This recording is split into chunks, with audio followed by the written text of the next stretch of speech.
नमस्कार। क्या आप जानते हैं भारत का सबसे बड़ा वकील कौन होता है? जब सरकार का कोई कानूनी पेच फंस जाता है तब सरकार की तरफ से कौन केस लड़ता है? वह होता है भारत का महान्यायवादी, the attorney general of India. भारतीय संविधान के भाग 5 अनुच्छेद 76 के तहत भारत में महान्यायवादी के पद का सृजन किया गया है। महान्यायवादी भारत सरकार का सर्वोच्च विधिक अधिकारी होता है तथा भारत सरकार को विधिक मामलों पर सलाह देता है। वह उच्चतम न्यायालय तथा उच्च न्यायालयों में भारत सरकार का प्रतिनिधित्व करता है। अनुच्छेद 76(1) के अनुसार संघीय मंत्रिपरिषद की सलाह पर उच्चतम न्यायालय का न्यायाधीश नियुक्त होने योग्य किसी व्यक्ति की नियुक्ति राष्ट्रपति द्वारा महान्यायवादी के पद पर की जाती है। वह राष्ट्रपति के प्रसाद पर्यंत कार्य करता है, अतः राष्ट्रपति उसे किसी भी समय पद से हटा सकता है। वह कभी भी राष्ट्रपति को त्यागपत्र देकर पदमुक्त भी हो सकता है।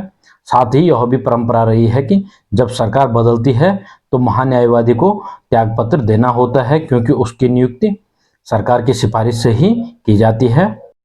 महान्यायवादी पद के लिए योग्यता: पहला, वह भारत का नागरिक हो। दूसरा, एक या अधिक उच्च न्यायालयों में 5 वर्ष तक न्यायाधीश रहा हो, अथवा एक या एक से अधिक उच्च न्यायालयों में 10 वर्ष तक अधिवक्ता रहा हो और राष्ट्रपति की राय में पारंगत विधिवेता हो।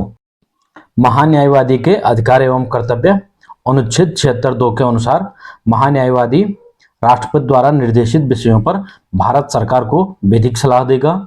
दूसरा, महान्यायवादी को भारत के सभी न्यायालयों में सुनवाई का अधिकार होता है।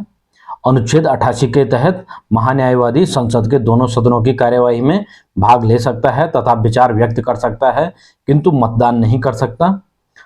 महान्यायवादी न तो सरकार का पूर्णकालिक वकील होता है और न ही वह सरकारी कार्मिक की श्रेणी में आता है, इसलिए वह अपने प्राइवेट प्रैक्टिस जारी रख सकता है, किंतु भारत सरकार के विरुद्ध न तो सलाह दे सकता है और न ही किसी मुकदमे की पैरवी कर सकता।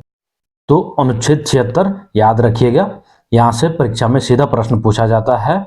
कल हम जानेंगे संसद के बारे में। जय हिंद।